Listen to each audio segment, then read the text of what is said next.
soy de todas partes, donde algún día un corazón se levantó. Llevo en la frente una verdad como la luz y en la mirada una barrena a más allá. Yo soy de todas partes, donde una buena vez dijimos basta y se acabó, pero reparto mi pedazo a todo aquel que a pecho abierto abre una puerta a los demás. Yo soy de los que van rompiendo. Yo soy de todas partes, de donde algún día un corazón se levantó.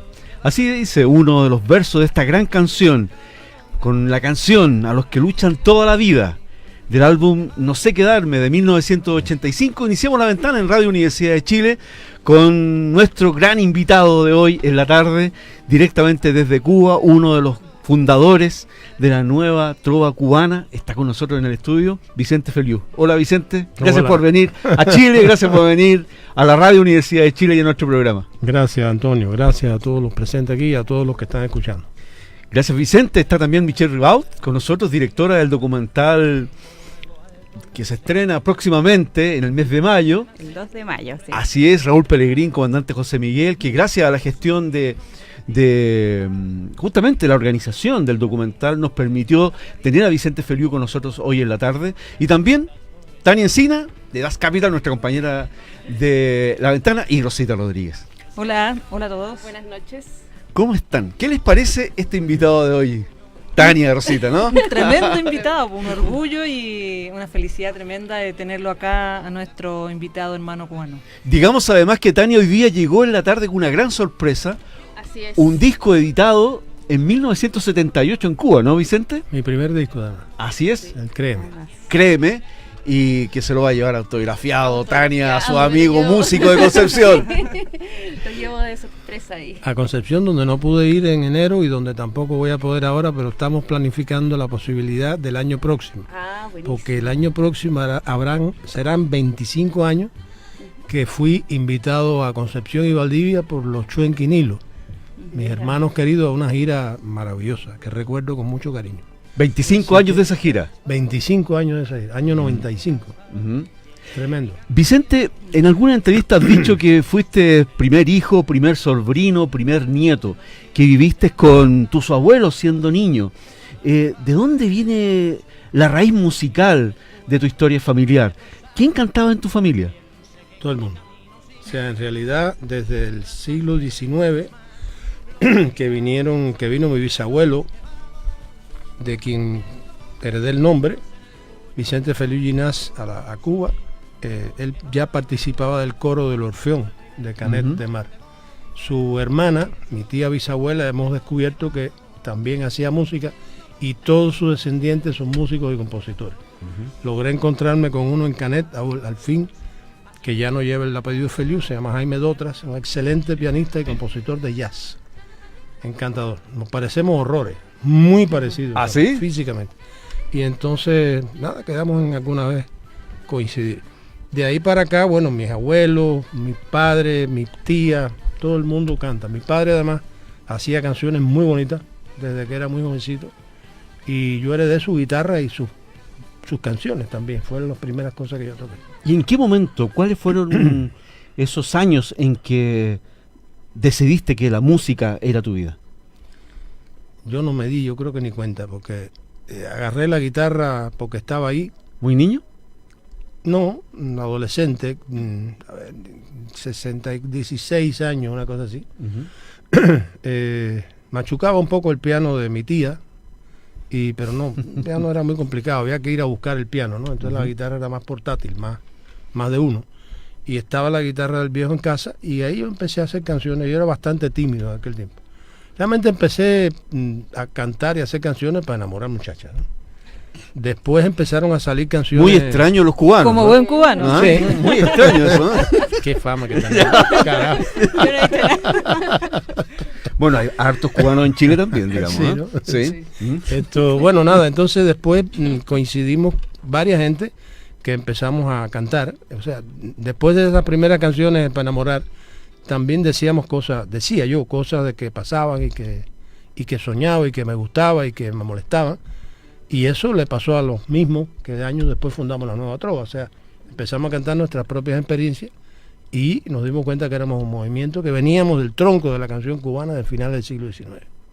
Sin duda que la Revolución Cubana marca la historia contemporánea de Cuba, digo, y marca, por cierto, también la historia universal. Cómo no decirlo, que fue un acontecimiento que remeció las bases mismas de las sociedades latinoamericanas y por cierto, una familia como la tuya, y tú siendo muy joven, a comienzo del año 1960, a poco andar de la Revolución, participaste de los CDR, o fundaste los CDR, tengo entendido, ¿no? Sí. Los CDR, digamos que son los comités de defensa de la Revolución. También son los comités de defensa de la República en Barcelona, en Cataluña, pero bueno, nosotros empezamos primero. No, sí, fue una organización fundamental que se dedicó, gracias a Fidel, a organizar al barrio, sencillamente para defendernos de la cantidad de atentados que estaban haciéndose, igual que está pasando ahora con Venezuela, igualito. Ese es el guión M. ¿Qué pasaba, por ejemplo? ¿Qué tipo de situación tenías que enfrentar? De todo. Desde bombas que ponían, atentados que le hacían a la gente que hacía las guardias, de todo tipo. Yo me acuerdo que yo hice una guardia desde el balcón de mi casa, que se divisaba toda la cuadra, con una Thompson, una ametralladora Thompson de 45, calibre 45, que había sido de mi tío político durante la clandestinidad. Entonces... Era muy niño, tenías 12 años. 11 años. Finales de los 60... no, tenía más, tenía 13 años. Cuenta esa historia muy interesante, porque llegaste en un momento a decir que al hacer guardia de niño, esa carabina Thompson era más grande que tú. No, la Thompson es grande, pero no era más grande que yo. Yo era ya más o menos...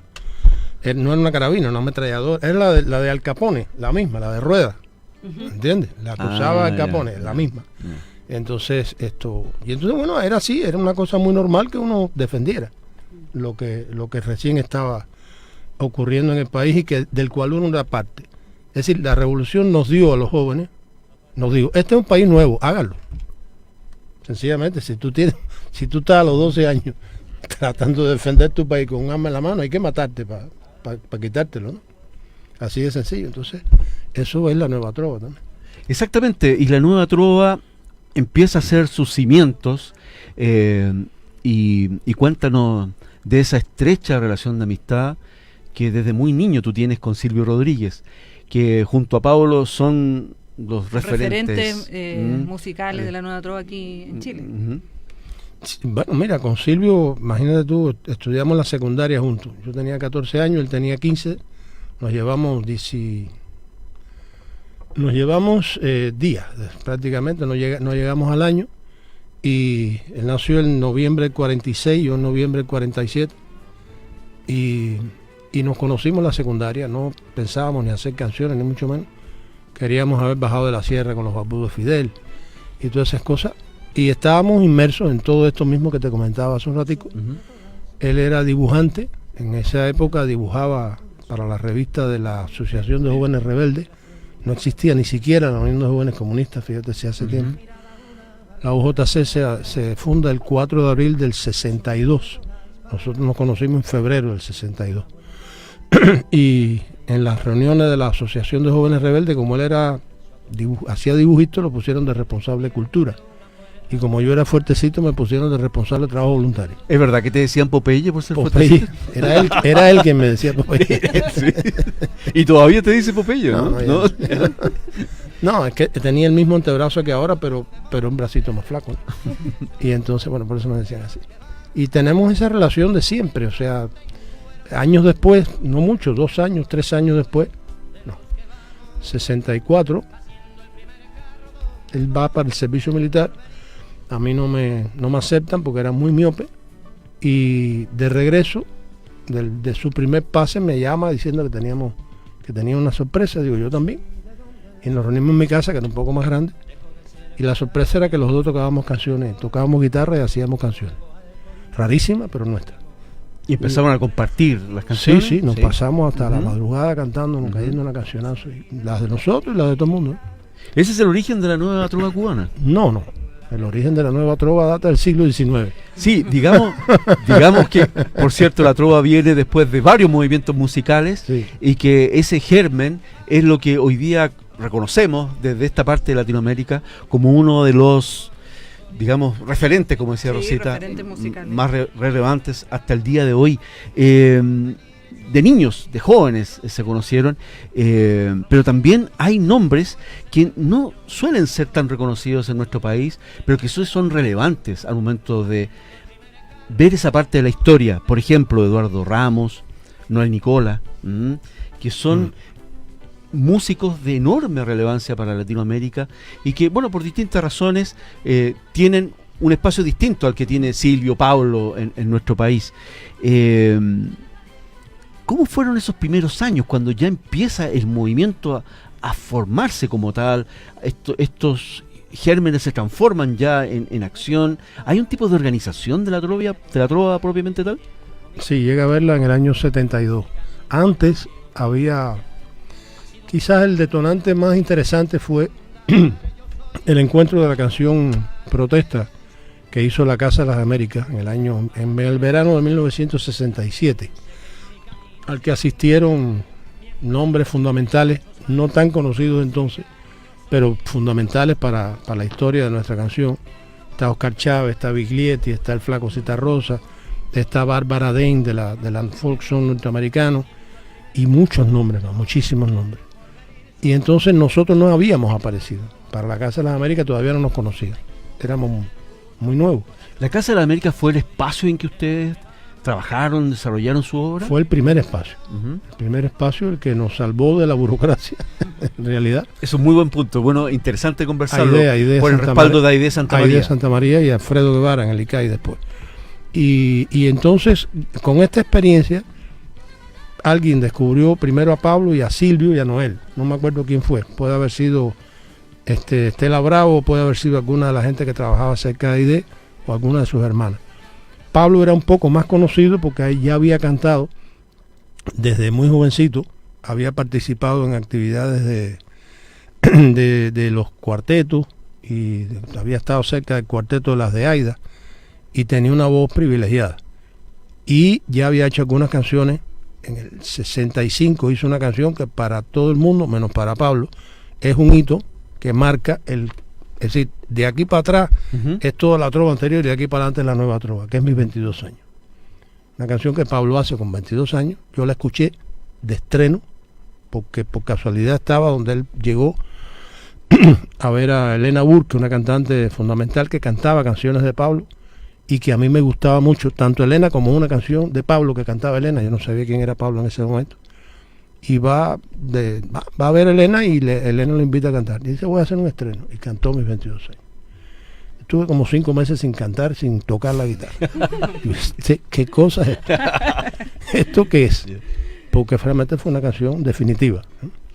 Recorremos disculpa Ujú. Vicente, recorremos la historia de la nueva trova cubana con uno de los fundadores, Vicente Feliú, totalmente en directo esta tarde en Radio Universidad de Chile. Recordemos que mañana se realiza el concierto de Vicente Feliú a las 20:30. 20:30 horas y podemos decir a nuestros auditores que pueden comprar las entradas acá en la radio antes del concierto, ¿ya?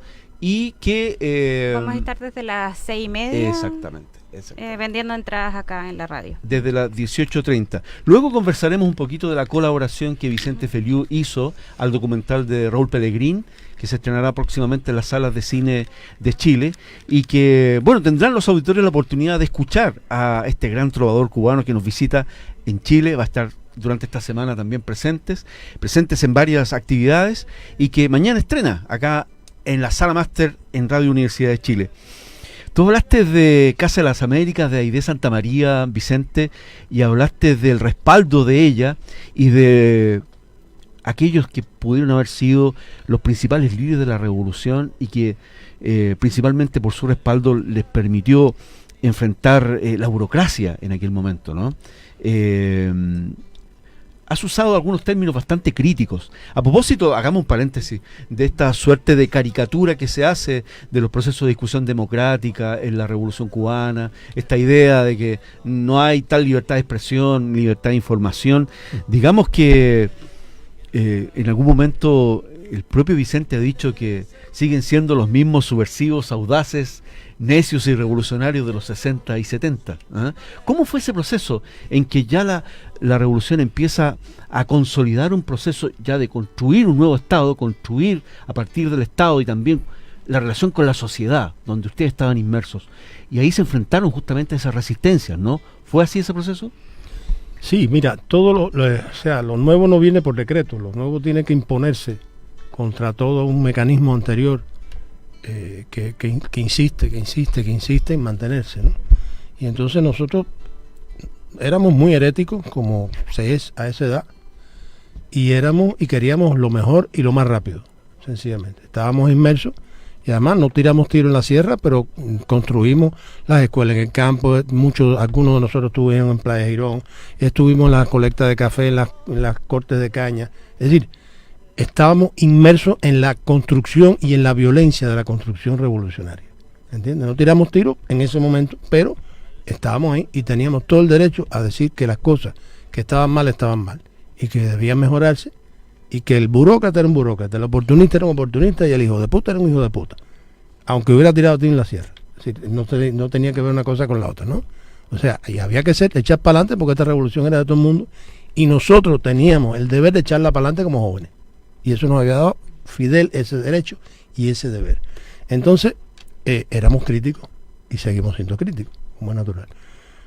Cierta zona de la burocracia no le gustaba y nos trataba de echar para aquí, de echar para allá, y prejuicios inevitables, porque también una revolución es como que revuelve todo y todo vuelve a comenzar, ¿no? Se rompe todo y todo vuelve a comenzar, como dice una canción de Silvio. Y entonces, inevitablemente había choques, muchos choques, no siempre choques de principio, pero sí choques de forma, que a veces las formas son fundamentales, ¿entiendes? No siempre la forma y el contenido, a veces una forma terrible te caga un contenido, ¿no? Y un contenido muy bien elaborado y mal te mata una forma. O sea, es muchas contradicciones. Y nosotros estábamos en eso y estábamos guerreando. En algún momento estuvo un choque violento. Aide crea un concierto a los meses del encuentro de la canción Protesta, en febrero, marzo del 68, donde ya están detectados que hacían canciones políticas, como se llamaba entonces, o protesta, qué sé yo, Silvio, Pablo y Noel. Y van a un concierto hasta que se les acaban las canciones. La gente pide más y más y más, y entonces ellos salieron y dijeron, mira, o empezamos de nuevo con lo mismo porque no tenemos más canciones, o invitamos a 3 amigos que están aquí que sabemos que hacen canciones tal, y cantamos todo. Y los amigos eran Eduardo Ramos, que tú mencionaste, Martín Rojas y yo. Y subimos entonces los 6 a cantar. Yo no conocía a Noel, yo conocía, bueno, a Pablo por lo que te comentaba y a Silvio porque ya éramos viejos amigos, y no conocía a Eduardo ni a Martín. Y ahí nos conocimos todos, y al otro día yo voy a casa de Silvio y que me abre la puerta Noel. Digo, mira tú. Ahí está. Ya entonces para siempre, ¿no? Para toda la vida. Vicente, y con relación a eso mismo, la trova, esta nueva trova, o ustedes como grupo, ¿se encuentran como con la misión quizás de romper con un estilo musical establecido? ¿Cómo fue ese proceso? No, yo creo que teníamos la influencia de lo que sonaba en la radio y en la televisión. Había cosas que nos parecían bien y otras que no. Había no tanta como ahora en realidad. Las canciones banales de aquellos tiempos eran obras maestras, al lado de la porquería que hay ahora en el reggaetón y todo esto, ¿no? Claro. Y entonces, bueno, tratábamos que fueran mejor, o sea, todos veníamos de zona de, prácticamente todos teníamos un nivel universitario más o menos, y todos leíamos poesía, y la Casa de las Américas, sobre todo con Silvio, Pablo y Noel, Aide los llevaba a cuánto evento había la casa, los premios, los hacía conocer a los intelectuales fundamentales que estaban alrededor y cerca y dentro de la casa en aquel momento, Roque Dalton, Mario Benedetti, así. Entonces la información era muy violenta y aparte en el 61 se alfabetizó a los que no eran, a los analfabetos que quedaban en el país, que eran bastantes, y el nivel cultural de Cuba subió de una manera que requería canciones muy bien hechas, ¿entiendes? Y eso lo sabíamos nosotros por un lado, pero lo intuíamos más que todo, ¿no? Y nosotros también veníamos de esa elevación cultural y educacional. Por otra parte, hay la propia Casa de las Américas y la editora de la Casa de las Américas publica muchísima poesía, y de poesía joven y de poetas guerrilleros, o sea, Javier Heró, Torné Castillo, también Nassim Jiménez, o sea, toda una poética que tenía mucho que ver con nuestros sueños, con lo que queríamos ser nosotros, de alguna manera, ¿no? Y entonces todo esto va conformando una canción, otra, completamente distinta. Teníamos influencia, yo venía con una influencia muy fuerte de la canción tradicional, pero convertida un poco más en el danzón, o sea, de la orquesta Antonio María Romeu y Barbarito Díez, que cantaba todas las canciones tradicionales, pero cuando tú le llevas a la orquesta es un danzón. Y a mí me gustaba mucho esa música, me gustaba mucho las rancheras, me siguen gustando. José Alfredo Jiménez para mí es uno de los compositores más importantes de América Latina, y me gustaba mucho el rock and roll, no existían los Beatles todavía, ¿no? Y los Beatles después, bueno, esa era una gama que era muy común para todos nosotros en general.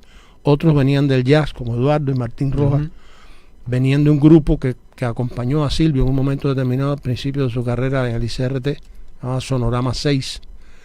Entonces éramos un piquete ahí, de locos, haciendo cosas, unos con más nivel musical, otros con menos, pero era la época de la explosión. Ahí surgió el cine cubano, surgió la documentalística cubana con Santiago Álvarez, surgió todo el pop art en la Casa de las Américas. Fueron los años 60, los maravillosos 60, que no hay más, ¿no? Vicente, y en esa línea, cuéntanos, ¿cómo fue tu experiencia de grabar el primer disco? La producción, ¿cómo enfrentaste eso? Fue un problema, porque fíjate que, yo compongo desde el año 64, 67 ya yo cuento mis primeras canciones decentes, digamos, por decirlo de alguna manera, o audibles. Y mi primer disco del 78, o sea, 12 años después. Es harto tiempo. ¿Qué hago? ¿Qué canciones quito? O sea, era el problema, ¿no? ¿Cómo elegir? ¿Cómo elegir? Siempre ha sido ese mi problema en los conciertos, en todo, ¿cuáles no van? Y entonces nada, llegamos a la conclusión de que ese disco que acaba de tener en la mano, ese era el disco. Y me faltaba un fin de disco, que es el Créeme final, que lo armé a partir de la última canción, porque como que no me gustaba que una canción de final de disco, que sin duda esa era la canción, Cuando vuelvo esta vez del mar, se fuera en fade, ¿no? O sea, tenía que terminar de alguna manera. Claro. Y entonces, como no terminaba, armé eso y la grabé después. Pero fue difícil. Con el No sé quedarme, que estamos escuchando, igual me fue muy difícil. ¿Y cuál es la historia que hay detrás de la canción Créeme? Tenemos tiempo. Nos quedan algunos minutos. Hablamos con Vicente Feliu esta tarde en La Ventana en Radio Universidad de Chile, uno de los fundadores y de los referentes más importantes de la nueva trova cubana y de la cultura cubana, por cierto, en esta conversación de hoy en la tarde en La Ventana. Sí tenemos algo de tiempo, unos minutos antes del corte, Vicente, y claro, buena pregunta esa, ¿qué hay de esas historias detrás de las letras, detrás de las canciones? Y yo sumaría otra, quizás para otro programa.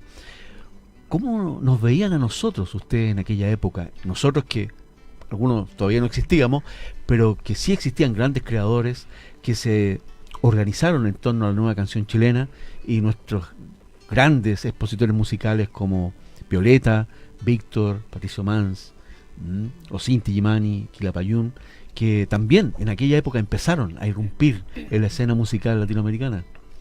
Voy por ahí primero, que es más, o sea, nosotros porque quedó pendiente esto, o sea, cuando se organiza la Nueva Trova, que hubo una organización, se llamó Movimiento de la Nueva Trova, se organizó porque tanto Aide como Alfredo Guevara, que había logrado, el ICAI había logrado una solución laboral para algunos músicos, para algunos trovadores, Silvio, Pablo, Noel y algunos músicos más, Sara González, que les pudiera pagar por hacer un trabajo, ¿no? Y ese trabajo era hacer música para el cine y para los documentales. Hubo un momento determinado en que alguien dijo, y suponemos que la más alta dirección de la revolución, si estos muchachos han llegado hasta aquí es porque son muy revolucionarios, y si no son mejores por culpa nuestra. Entonces organícenlo, júntenlo y que ellos digan qué quieren hacer. Eso tiene que haberlo dicho o Fidel Castro, o Raúl Castro o Celia Sánchez. No creo que más nadie. Yo creo que fue Fidel. Aide nunca nos dijo quién. Pero bueno, creo que fue Fidel. Y entonces, bueno, se organizó la Unión de Jóvenes Comunistas, que era la que tocaba, buscar, rastrear. Organizó un encuentro, primer encuentro de jóvenes trovadores en la provincia de Oriente, entonces, en la ciudad de Manzanillo, y fuimos 40 y tantos. Los tantos oscila entre 2 y 7, 42, 47, no hay está perdida la cifra exacta. Y ahí decidimos que éramos un movimiento, porque había gente de todo el país, de trova, porque veníamos del tronco común de la canción cubana que surge en los albores mismos de la nacionalidad y la guerra de independencia. Todos los trovadores del siglo XIX estuvieron en las 3 guerras de independencia, uno u otro. Y nueva porque por primera vez había una realidad social, cultural y política nueva en Cuba. Y entonces, ¿de dónde bebemos todos nosotros? De la nueva canción catalana del 61, del folk song americano que data del siglo XIX, XX, todo el siglo XX.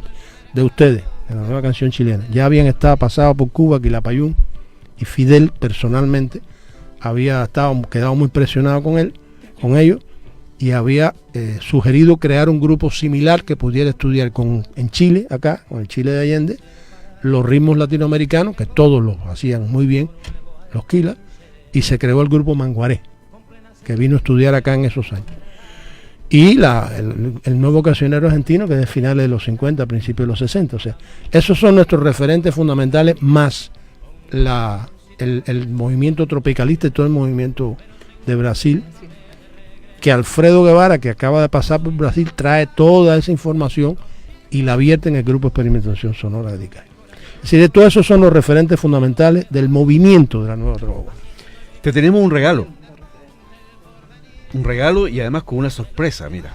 Lo han mencionado en varias oportunidades a quién fue la fundadora de Casa de las Américas, y mira quién está aquí, Aide Santa María, con Víctor Jara, en La Habana. Y este es un libro editado por Ventana Abierta Editores, que es la vida de Víctor Jara y una de sus facetas artísticas más desconocidas. El teatro. Su creación artística en el teatro. Te dejamos este regalo, te lo queríamos traer para que lo lleves de recuerdo de tu viaje. La relación que tuvo Víctor con Cuba fue desde los inicios de la revolución muy relevante. De hecho, hay una imagen ahí de la llegada del Teatro de la Universidad de Chile el año 1960 a La Habana, que fue la primera visita que Víctor Jara hizo a Cuba. Fue la primera. También hay un registro del grupo Manguaré. Así es. Hay unas imágenes del grupo Manguaré cantando con Víctor Jara en Televisión Nacional, que me parece que están por acá. Bueno, nuestros amigos... Hay que hacerle mención que el autor es Gabriel Sepúlveda, que es el que hizo el trabajo, y Ventana Abierta la... Hay una secuencia de imágenes del grupo Manguaré en Televisión Nacional con Víctor Jara, que es un rescate que se hizo de imágenes que no fueron destruidas después del golpe de Estado en 1970. Son fotogramas. Así es, sí. Así que te dejamos ese regalo. Vamos gracias, a la música y volvemos con Vicente Feliú, nuestro invitado de hoy en la tarde en La Ventana. Volvemos. Después te cuento con Víctor. Haciendo el primer carro donde monte el porvenir. Bien, tengo listo mi proyecto empresarial. Ah, sí. A ver, el plan de negocio. Listo. Productos. Listo. Nombre de fantasía. Listo. Y el registro de dominio en internet. Ah, ¿la página web? No, tu dirección electrónica para que la puedas usar en internet. Parece que eso no está listo. A través de Nick Chile, usted podrá registrar fácilmente el nombre de su empresa, producto o servicio en Internet. Por solo 9,950 pesos, usted podrá por un año obtener todos los beneficios de contar con su propia dirección electrónica que lo distinga e identifique. Ahora, si usted ya cuenta con su registro en .cl, no olvide renovarlo. Su nombre es una inversión, no lo pierda. Nick Chile, somos el .cl. www.nick.cl. Aguas Trayén o Cascada en Mapudungún es la mejor agua purificada con tecnología de última generación. Para más información, visite su página web www.aguastrayen.com.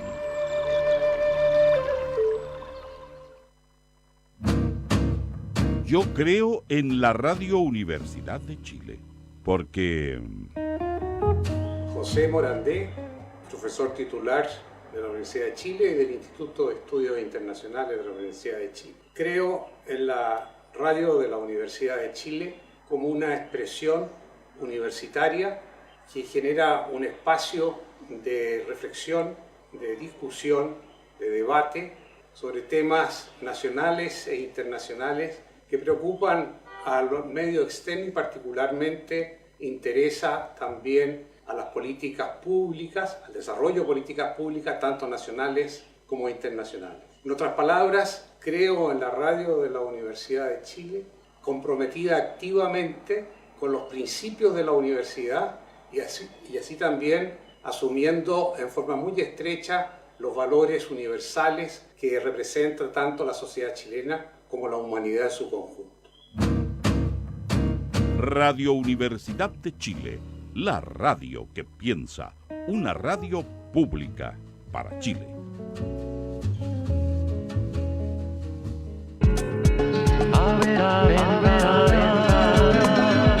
En Radio Universidad de Chile estás escuchando La Ventana, un nuevo espacio donde conversaremos de libros, música y otras manifestaciones culturales. Una producción de Ventana Abierta Editores en la 102.5, la radio que piensa.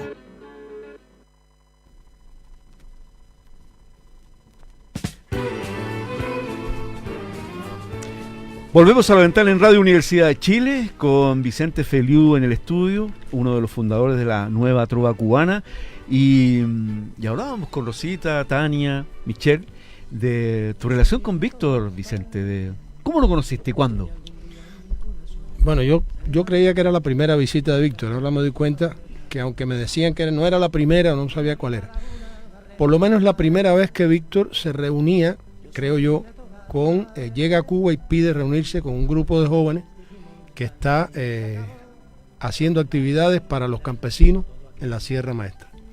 Yo estoy en esa brigada, la primera brigada de escritores y artistas jóvenes, 4 de abril, por el aniversario de la UJC y los pioneros, y somos designados para recibir a aquel cantante chileno, que yo no sabía quién era, Fran Fernández, el pianista, concertista, segundo jefe de la brigada, y yo como uno de los trovadores que estaba allí. Y entonces llegamos, recibimos en el aeropuerto de Manzanillo a Víctor y automáticamente nos tomamos un ron y empezamos a cantar. Y yo canto una canción que cantaba mucho en esa época, de mi autoría, que se llama Una canción necesaria sobre el Che, que termina diciendo, desde hoy nuestro deber es defenderte de ser Dios. Un verso de Vicente Huidobro al poema Lenin. Yo tomo ese verso y lo uso en la canción del Che. Y entonces Víctor me dice, coño, que yo canto una canción que pareciera tener contradicción con esa, y canta Samba al Che, del mexicano, bueno, que era una canción que él cantaba muy bien.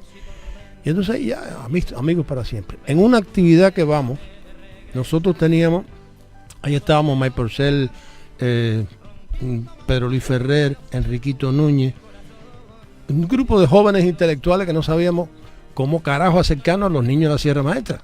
¿Entiendes? Tan sencillo como ese niño. ¿Cómo tú le cantas a un niño? No, si teniendo 20 años. No sabíamos. Y entonces llegamos ahí, teníamos un tremendo rollo y Víctor va con nosotros. Sencillamente acudió al teatro y se metió en el bolsillo aquel grupo de niños. Digo, nos dio la lección para toda la vida. ¿Qué hizo Víctor? Nada, se puso a jugar con los niños, a cantar, y cantó más que nosotros. Y nosotros así. Y digo, mira tú, lo que es la experiencia y el carisma y el ángel de Víctor, por supuesto. Y ya, fue así un encanto ese momento. Después cantó en Casa de las Américas, concierto maravilloso, que está grabado, existe. Sí, existe. Uno de los pocos registros que quedan de Víctor, junto con el de Perú. Ese concierto lo restauró mi cuñado. O sea, el hermano de Aurora, mi esposa, porque trabajó un tiempo en la Casa de las Américas, rescató todas las voces de los poetas, todos los registros que había, el concierto de Mercedes también, el de Víctor. Y entonces, bueno, maravillosa experiencia con Víctor. Después lo vi aquí cuando estuve en el 73, un momento solamente, saludamos y bueno, en fin. Sin Después duda quedó en el corazón. Víctor es una metáfora del el rol del artista en la sociedad. Sin duda. Y por cierto que es un tema absolutamente vigente en estos tiempos. En tiempos de riesgo, tiempos de miedo, tiempos de irrupción del neofascismo y donde la sociedad tiende a la violencia, a la discriminación, a la construcción de muros, en fin. Una vez me dijo Víctor Heredia, el negro Heredia, cuando le pregunté, tiene una hermana desaparecida, digo, ¿cómo fue que aquí no mataron a ninguno de los cantores? Dice, porque mataron a Víctor en Chile. Y fíjate, O sea, ahí se dieron cuenta que era demasiado peligroso matar cantores. Fíjate que te quería preguntar Espantoso, justamente de eso, el rol del artista hoy.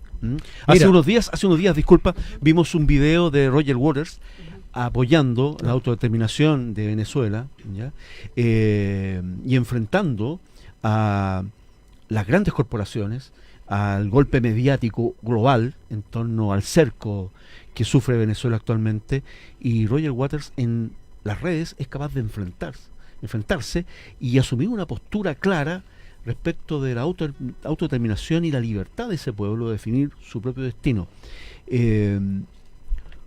¿Cómo lo ven ustedes desde Cuba? ¿Cómo ven esta situación? El rol del artista. Eso también es una de las preguntas buenas, si la trova aún juega un papel importante en la música, con todo esto que está pasando. Mira, el 23 de febrero, el día del concierto ridículo ese que hicieron en Cúcuta, yo convoqué a trovadores a hacer un concierto en la Casa del Alba, la Casa del Alba Cultural de La Habana. No fui yo, fue Canto de Todo, el proyecto para la canción iberoamericana. ¿Por qué Canto de Todo? Por el canto de todo, que es mi propio canto, ¿no? Y que tiene como línea fundamental: canto que ha sido valiente, siempre será canción nueva. Es decir, claro, ¿no? Y que tiene, hay una canción por ahí que se llama Arte por Ética y que está dedicada a 4 mártires. Joe Hill, sueco, asesinado, fusilado por no sé qué mierda en finales del siglo XIX, básicamente por apoyar a los mártires de Chicago. Benjo Cruz, argentino, muerto en la guerrilla de Teoponte en Bolivia. Jorge Salerno, Tupamaro, en fin, y Víctor Jara. Es decir, tenemos mártires. Y cuando empezó esto de Canto de Todo, alertamos, pueden volver tiempos, están volviendo tiempos como aquellos, hay que estar dispuestos a cantar y jugársela. Esos son los trovadores, los otros son cantautores, ¿no? Entonces, Roger Waters es para mí un trovador tremendo. Es lo que estamos, yo creo que es lo que tiene que ser un cantor que se sienta de pueblo, defender sus pueblos. Digo sus pueblos porque no hay un solo pueblo, el cantor es de todos los pueblos, o no lo es. Y creo que este concierto que hubo aquí, hablábamos ahí abajo, es desconcertantemente maravilloso. Sí, el concierto de este domingo, en Solidaridad a Venezuela, qué cosa tan que se realizó tremenda en el Paseo Bulnes de Santiago, en el centro de la ciudad. Tremenda. Fue una gran convocatoria y que es, lo conversábamos recién, un síntoma, ¿no?, de estos procesos sociales que se viven en nuestro país, que comparados con otros países como Argentina, aparece ser una sociedad muy movilizada, muy activa, a diferencia de la nuestra. Pero la nuestra es de irrupciones, y creo que es muy esperanzador lo que vivimos, ¿ya?, ese día domingo. Que muestra todo lo contrario de lo que nos muestran los medios, ¿no? Claro. Sí. No, los medios sabemos qué es lo que muestran y de quién son y para qué son.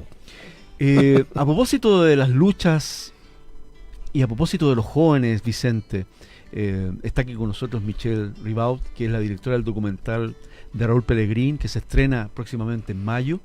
¿Y cómo surge tu decisión de colaborar con este proyecto, con esta directora tan joven, ¿no? Pero prefiero que ella lo comente. Yo lo comento, ¿cómo voy a saber por qué quisiste tú? Bueno, di lo que me preguntaste, lo que me propusiste, y yo te digo. Fue, como yo te decía la semana pasada, todo fue en base a una cadena de solidaridad en general. Nos encontramos en una marcha con Pancho Villa y Pati Carmona, y yo los fui a saludar. Ellos me saludaron como si fuéramos amigos y todo, y les pedí como el contacto. Yo quería llegar a Silvio o a Vicente. Bueno, ahí Pancho, de hecho, Pancho Villa fue el que me dio el contacto de Vicente y me dijo, él te va a ayudar, dile que vas de parte mía y escríbele nomás. Y yo, como soy un poco impulsiva, le escribí nomás. Yo dije, total, ¿qué es lo que me puede decir? Que no, lo peor que me podría decir. Sí. Y no pasaron ni 2 días de que yo escribí ese correo, un correo largo, me acuerdo, era casi un testamento explicándole la vida a Raúl, la idea del proyecto. Y yo creo que sí, te demoraste como 2 días en responderme, que encantado, que hablemos, que estabas en España, me acuerdo, y que a tu retorno a Cuba habláramos. Y fue increíble realmente, o sea, como un artista del tamaño de Vicente, y no solamente solo como artista, sino que como ser humano. O sea, Vicente es así como sencillo, o sea, para mí conocerlo ha sido otro de los regalos que me ha dado este proyecto. Lo hablábamos con Michelle, que es una mujer muy joven, en otro momento de nuestra historia, en un siglo tan arrasado como este hasta hoy, nuevas luchas, nuevas formas de enfrentar la desigualdad, la injusticia, el olvido, y este ejercicio hermoso de memoria de hacer este documental de Raúl Pelegrín es una manera también de ponerse en este sitio y decir, bueno, hoy mi manera de luchar, esta es mi manera de contribuir, esta es mi manera de aportar. Y luego habíamos conversado antes en el programa con Michelle. ¿Y qué te parece a ti esta figura, esta imagen de Raúl? A ver, un joven de los 80 que tomó una decisión clave en su vida, que finalmente es poner a disposición toda su juventud para enfrentar a una dictadura fascista en Chile y jugarse toda la vida en eso. Eso es lo que hacen los jóvenes revolucionarios. Esto, ni no los revolucionarios cuando son jóvenes, sino cuando son siempre. A mí me llamó la atención, yo conocía bastante, no mucho, pero bastante del Frente Patriótico, porque he tenido amigos, cualquier cantidad de amigos que han participado en una u otra actividad del Frente. De hecho, en algún momento me dijeron alguien que créeme había sido una especie de canción nupcial para la gente del Frente. Nupcial, por Dios, se casaban con créeme, esto. Es decir, hay un vínculo y hay una admiración extraordinaria por el Frente Patriótico. A Raúl personalmente no lo conocí y no tenía mucha claridad de quién era, hasta que Michelle me dio toda la información y ya caí. Después de haber hecho la canción y trabajar el documental, lo he comentado con algunos amigos, cubanos, chilenos, y resulta que eran muy cercanos de Raúl. De hecho, ayer, hoy es 28, ayer se cumplió años uno chileno que estuvo con Raúl en Nicaragua y murió el 17 de julio, 2 días antes del triunfo. Y fue muy compañero de Raúl. Su hermana es muy amiga mía, Fedora Lagos, y entonces me habló de Raúl. Mucha gente me habló de Raúl en Cuba, porque es muy querido ya. No muy público, pero muy querido. Sobre todo después que muere se sabe quién es. Y entonces me hablaron mucho de él. Y yo tengo una cosa clara, o sea, lo que pueda hacer en función de rescatar la memoria de los buenos, lo haré, a costa de cualquier precio. ¿Por qué? Porque es fundamental. O sea, él vuelve por refundar la esperanza, aquel camino de dignidad, lucha y amor, ¿no? Eso es fundamental. Y eso él vuelve y seguirán volviendo. Es como decía Germán del Che, que puñetera manía tiene de renacer y renacer y renacer. Raúl entra en esa categoría de mañana inmortales. Tenemos el concierto de Vicente Feliú en la Sala Máster en Radio Universidad de Chile, 20-30 horas, desde las 18:30 es posible venir a comprar las entradas y, por cierto, es la oportunidad también de conocer en un escenario íntimo, muy personal, lo que es la obra y el arte de este trovador cubano. Tenemos un tema, ¿no? ¿Nos despedimos con un tema? Que sería bueno que lo presentara él mismo. Un dato que quiero dar, o sea, ¿sí? Mañana voy a tener de invitado a alguien a quien quiero mucho y que es casi un hijo para mí y con quien he cantado creo que alguna que otra vez aquí en la Sala Máster, que es Patricio Navalón. Voy a estar con él, vamos a hacer 3, 4 canciones juntos. Y bueno, ¿qué canción es la que va? Créeme. ¿Créeme? Créeme. Vamos con Créeme. Y antes... No pudimos Sí. conocer la historia, pero vamos a escuchar el tema. Bueno, es la cuarta creación de un día.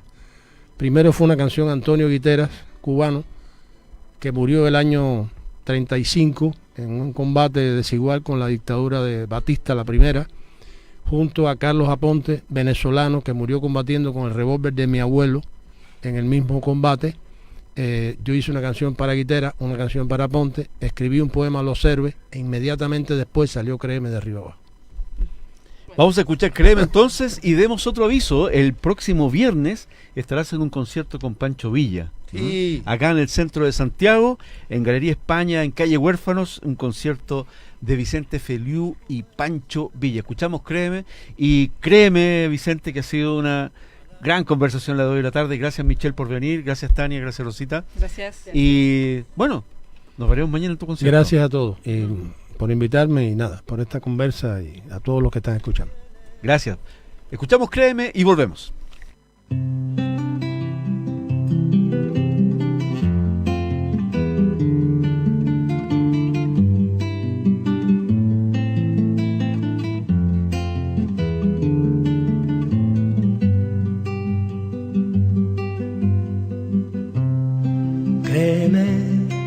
Cuando te diga que el amor me espanta, que me derrumbo ante un te quiero dulce, que soy feliz abriendo una trinchera. Créeme, cuando me vaya y te nombre en la tarde, viajando en una nube de tus horas, cuando te incluya entre mis monumentos.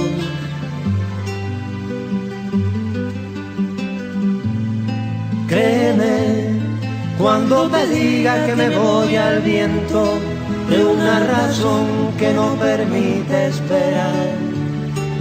Cuando te diga no soy primavera, sino una tabla sobre un mar violento.